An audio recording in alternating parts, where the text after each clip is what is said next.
J'ai reçu de M. Jean-Luc Mélenchon et des membres du groupe de la France insoumise une motion de rejet préalable déposée en application de l'article 91 alinéa 5 du règlement sur la proposition de loi organique relative à la lutte contre la manipulation de l'information. La parole est à M. Michel Larive.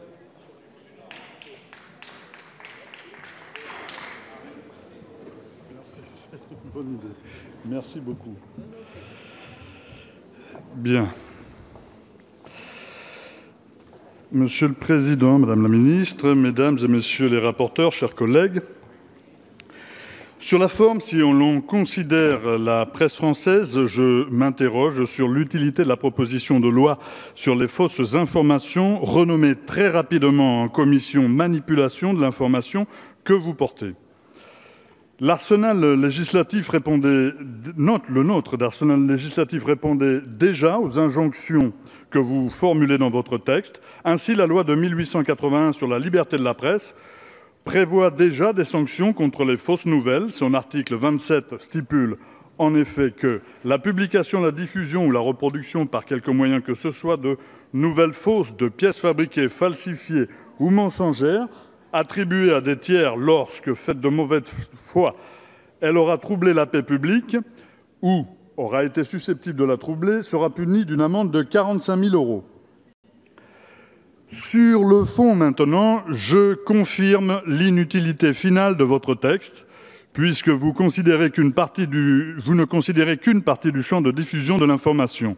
L'ensemble du réseau Internet est épargné. Vous pourriez par exemple légiférer pour contraindre les GAFAM à coopérer plus étroitement avec la justice, notamment pour permettre d'identifier les auteurs de fausses nouvelles. Actuellement, les hébergeurs échappent à la loi de 1881 et ne sont pas responsables pénalement des publications qu'ils diffusent, contrairement aux médias traditionnels. Vous pourriez aussi les enjoindre à vous transmettre leurs méthodes de collecte, de modération et les algorithmes qui les accompagnent. Lorsque nous vous signifions cet état de fait, vous nous rétorquez que notre légitime préoccupation ne s'inscrit pas dans le texte que vous proposez. Votre texte cible avant tout les entreprises médiatiques étrangères, en occultant le fait que les entreprises susceptibles de porter atteinte aux intérêts fondamentaux de la nation peuvent tout aussi bien se trouver sur notre territoire, puisque les entreprises qui possèdent actuellement les médias en France servent avant tout leurs propres intérêts. Souvenez-vous de l'affaire du charnier de Timișoara. En décembre 1989, quand Ceausescu était renversé, les télévisions du monde entier diffusaient des images atroces de cadavres mutilés, soi-disant découverts après la libération de la ville. Les envoyés spéciaux dépêchés sur place annonçaient plusieurs milliers de morts. Des journaux tout à fait respectables parlaient de boucheries, de chambres de torture, d'un horrible charnier. Dracula était communiste, pouvait-on lire à la une du magazine L'Événement le 28 décembre 1989. C'est le cœur encore chargé d'émotions qu'un mois plus tard, nous apprenions dans le Figaro magazine que toute l'affaire était en réalité une mise en scène et que les corps exhibés à la télévision provenaient du cimetière de la ville. Souvenez-vous de l'histoire des bébés assassinés par des soldats irakiens au cours de l'été 1990 à l'hôpital de Kuwait City. Là encore, les grands médias avaient été complètement bernés par le témoignage poignant de la jeune Nahira qui racontait la larme à l'œil devant une commission du Congrès américain comment de cruels soldats de l'armée de Saddam Hussein s'étaient introduits dans l'hôpital et avaient ouvert le feu sur des couveuses avant de les renverser par terre, abandonnant des nourrissons sur le sol. Cette fois, la supercherie n'avait été révélée que l'année suivante par le reporter d'ABC, John Martin, lorsqu'il interrogea les médecins sur place. Plus tard, une enquête nous révélait que la jeune fille qui avait livré ce témoignage n'était autre que la fille de l'ambassadeur du Koweït à Washington et qu'elle n'avait jamais mis les pieds dans cet hôpital. Enfin, un cas français et récent, souvenez-vous du jour des attentats de Carcassonne et de Trèbes, perpétrés le 23 mars dernier. BFM TV diffuse une fiche informative sur l'auteur des faits, sur laquelle il est écrit qu'il a été naturalisé français en 2015, soit moins d'un an après avoir été fiché S par nos services de renseignement, alors qu'en réalité, il a obtenu sa nationalité en 2004. Cette grossière erreur, indigne de journalistes professionnels, déclenche immédiatement une vive polémique sur les réseaux sociaux et provoque à juste titre l'indignation d'un nombre important de nos concitoyens et de nos concitoyennes. L'information n'est corrigée que le lendemain matin par BFM et aucun communiqué explicite concernant l'erreur de la veille n'est diffusé par la chaîne. La directrice de la rédaction ne présentera que de modestes excuses le lundi par le biais d'une déclaration à l'AFP, mais le mal est fait et l'indignation perdure. Si l'influence que peuvent exercer les médias sur les citoyens pendant les périodes électorales inquiète tant le gouvernement, pourquoi les mesures envisagées ne ciblent-elles que les médias étrangers? Si l'on considère que certains médias peuvent manipuler l'opinion publique pour favoriser l'élection de tel ou tel candidat, pourquoi ne pas étendre ces mesures aux médias nationaux? J'aimerais rappeler que si les tentatives de manipulation politique par voie médiatique exercées par la Russie sont plausibles, il serait sage de nous soucier aussi du cas de manipulation avérée orchestrée par certains de nos alliés pour servir leurs ambitions internationales. Il faut se souvenir de la fable des armes de destruction massive de Saddam Hussein en 2003, dont la scène culte fut jouée par l'ancien secrétaire d'État Colin Powell à l'ONU. Il agita une fiole présentée comme contenant de l'anthrax en prétendant qu'il s'agissait de la preuve de l'existence d'un programme de production d'armes chimiques en Irak. Ce mensonge d'État, repris par tous les médias internationaux, servit de prétexte à la Seconde Guerre du Golfe, qui fit plus de 150 000 morts. C'est par des informations étendues et exactes que nous voudrions donner à toutes les intelligences libres le moyen de comprendre et de juger elles-mêmes les événements du monde. Voici ce que Jean Jaurès déclarait lors du lancement du journal L'Humanité le 18 avril 1904. C'est de cela que la représentation nationale devrait d'abord se préoccuper. Renforcer la liberté d'expression au travers de la liberté de la presse. Lui accorder par le renforcement d'une éthique journalistique tout le crédit que nous voulons lui reconnaître. Voilà qui donnerait du sens à notre action au service de notre démocratie. Tandis que la noble tradition journalistique voulait qu'on ne diffusât jamais une information sans l'avoir scrupuleusement vérifiée, même lorsqu'un journal concurrent l'avait déjà publié ou s'apprêtait à le faire, la dictature de l'instantanéité a fini par imposer une forme de mimétisme médiatique systématique qui confine nombre de journalistes, parfois bien malgré eux, au rôle de répéteurs. Désormais, une information en chasse une autre, il faut être dans le coup ou bien disparaître. Il n'y a plus le temps pour les contre-enquêtes sérieuses, ni l'argent d'ailleurs. Il est fréquent que les journalistes ne disposent de quelques heures pour développer un argumentaire sur un sujet qu'ils découvrent le jour même. La majorité des médias commentent les événements selon la même grille d'analyse et une poignée d'experts répète inlassablement la même litanie libérale dans les colonnes de nos journaux et sur tous les plateaux de télévision et de radio ayant les plus grandes audiences. La diversité des points de vue n'existe pas quand la plupart des grands médias prennent ouvertement position en faveur de la réforme ferroviaire proposée par le gouvernement et font preuve d'une hostilité certaine envers les mobilisations sociales actuelles. Les experts se succèdent pour expliquer que la réforme est inéluctable, qu'elle permettra l'amélioration du service public, que les privilèges des cheminots ont creusé la dette vertigineuse de la SNCF. Parallèlement, les opposants au projet n'ont pas la possibilité de développer leurs arguments. Ils sont systématiquement malmenés sur les plateaux. On les accuse d'être des preneurs d'otages. On leur reproche de paralyser le pays. Pouvons-nous parler de manipulation médiatique ou devons-nous simplement déplorer l'uniformisation des points de vue? Ce qui est certain, c'est que des cas de manipulation existent. Ces manœuvres prennent la forme de discours tronqués et par les choix opérés dans la sélection des images, dans la présentation des faits. Il nous faut admettre que ce constat, le pluralisme des médias n'est pas un fait établi et que dans l'ensemble, nous vivons en état d'insécurité informationnelle, pour reprendre l'expression d'Ignacio Ramonet. L'information spectacle prend souvent le pas sur le récit et l'analyse rigoureuse des événements. La mise en scène et le soin porté à l'image remplacent alors l'authenticité et l'exactitude des faits rapportés. Nous devrions tous déplorer la marchandisation de l'information, que cette marchandisation se soit opérée au détriment de sa fonction civique. Était-ce si invraisemblable que personne n'ait su l'anticiper? Au royaume des images qui se succèdent en cadence, il n'y a de place ni pour les idées abstraites, ni pour la mémoire. Désormais, seuls les chiffres de l'audimat comptent, comme l'illustre cet extrait d'un entretien avec l'ancien PDG du groupe TF1 paru en 2004 dans un ouvrage intitulé « Les dirigeants face au changement », je cite « Il y a beaucoup de façons de parler de la télévision, mais dans une perspective business, soyons réalistes. À la base, le métier de TF1, c'est d'aider Coca-Cola, par exemple, à vendre son produit. Or, pour qu'un message publicitaire soit perçu, il faut que le cerveau du téléspectateur soit disponible. Nos émissions ont pour vocation de le rendre disponible, c'est-à-dire de le divertir, de le détendre pour le préparer entre deux messages.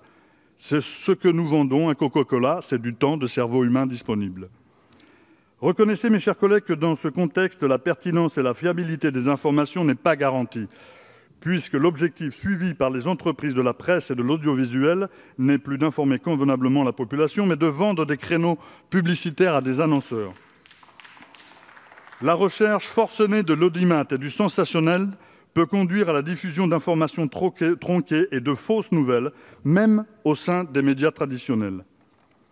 Comme l'affirmait un grand sociologue, nous devrions collectivement nous insurger contre les diktats de l'audimat au nom de la démocratie, car les exigences de cet outil commercial sont à la culture ce que les sondages d'opinion sont à la politique.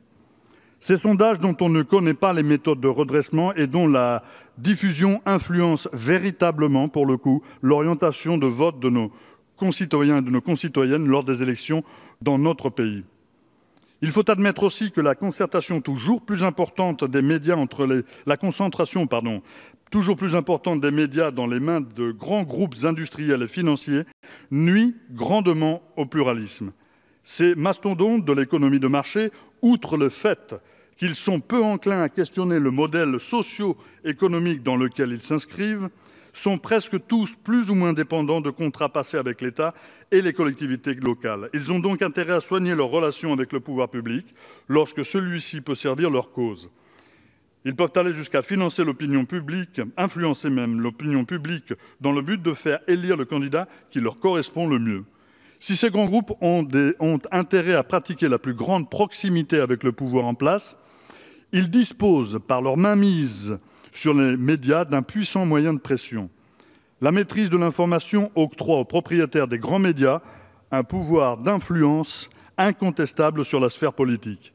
À ce sujet, Pierre Bourdieu écrivait très justement qu'il y a des choses qu'un gouvernement ne fera pas à Bouygues, sachant que Bouygues est derrière TF1. Ce sont là des choses tellement grosses et grossières que la critique la plus élémentaire les perçoit, mais qui cachent les mécanismes anonymes, invisibles, à travers lesquels s'exercent les censures de tous ordres, qui font de la télévision un formidable instrument de maintien de l'ordre symbolique. Ce n'est pas une découverte, l'accès à l'information et son contrôle ont toujours été des instruments majeurs du pouvoir et donc un enjeu capital. C'est vrai pour les États, c'est aussi vrai pour les entreprises.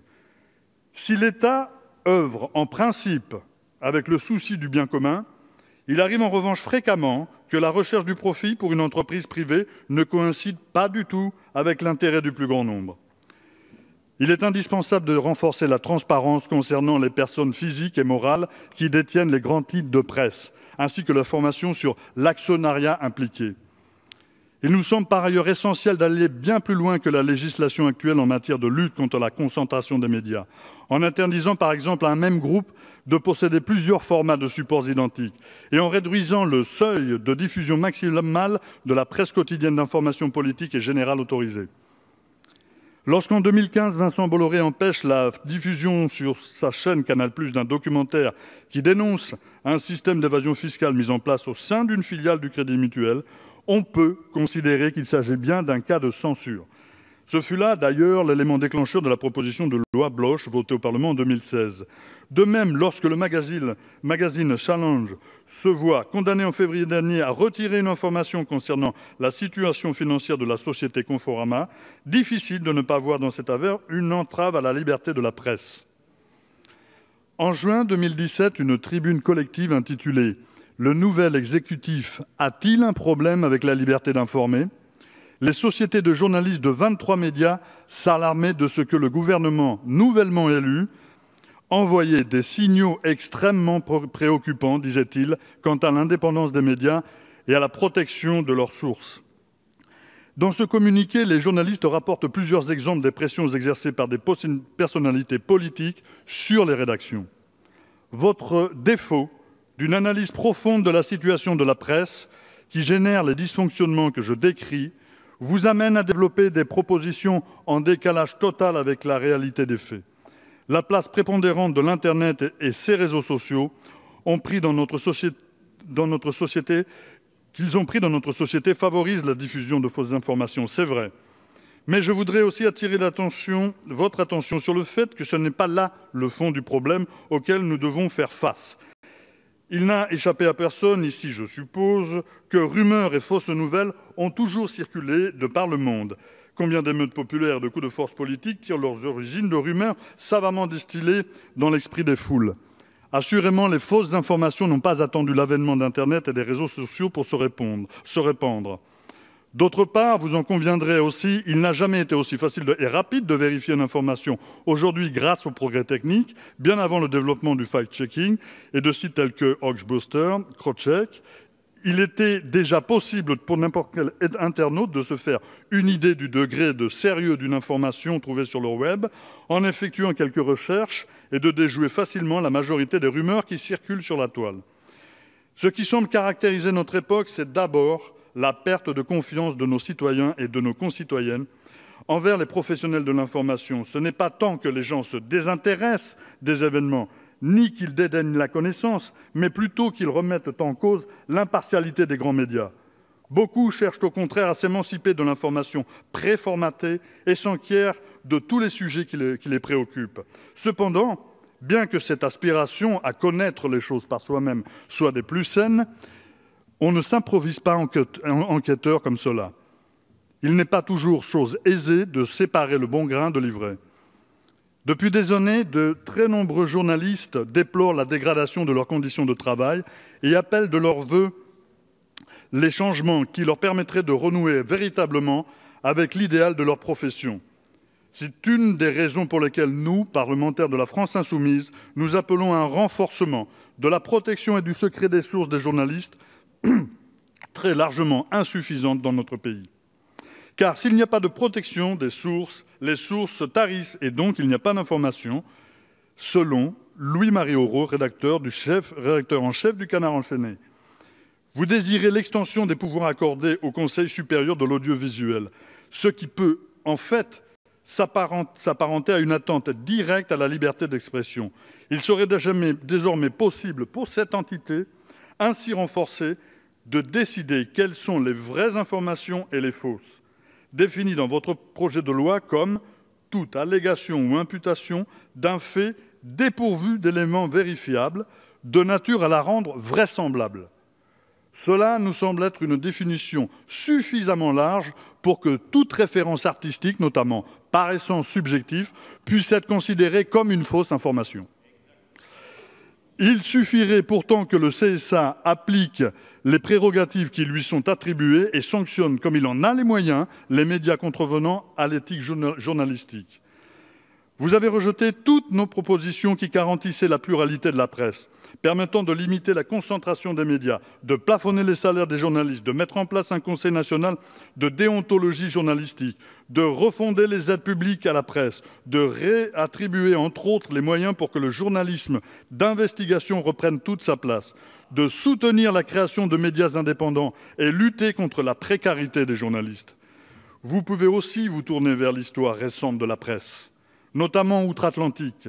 Les États-Unis d'Amérique, pour garantir la pluralité de l'information, ont choisi d'installer dans leurs médias une doctrine dite « fairness » entre 1949 et 1987. Celle-ci devait renforcer la diffusion plurielle d'opinions selon deux actions obligatoires. La première consistait à obliger les diffuseurs audiovisuels à consacrer une partie de leur temps d'antenne à des questions d'intérêt général propres à susciter des controverses. Et la seconde consistait en l'obligation de relayer les différents points de vue sur ces sujets. Vous pouvez au minimum tenter de distiller l'esprit de sérendipité dans notre paysage médiatique. La liberté de publier son opinion ne peut donc être autre chose que la liberté de publier toutes les opinions, disait Robespierre. L'éducation et l'apprentissage du discernement sont objectivement les meilleures garanties de réussite dans la lutte contre les fausses nouvelles. Voilà ce sur quoi notre Parlement doit se concentrer. Plutôt que de chercher à tout prix à légiférer pour trier les bonnes informations des mauvaises, ce qui constitue une insulte de plus faite à l'intelligence et s'apparente à la mise en place d'un ministère de la vérité. Sensibiliser au discernement permet de dissiper la confusion qui consiste à amalgamer l'interprétation et les faits, la croyance personnelle et le savoir scientifique, l'idéologie et la loi universelle. C'est avec la conviction profonde que votre projet de loi ne correspond pas à la réalité des besoins du champ d'information et que les solutions que vous proposez sont donc fondées sur un diagnostic erroné que je propose à la représentation nationale de voter notre motion de rejet de votre texte. Merci, monsieur le député.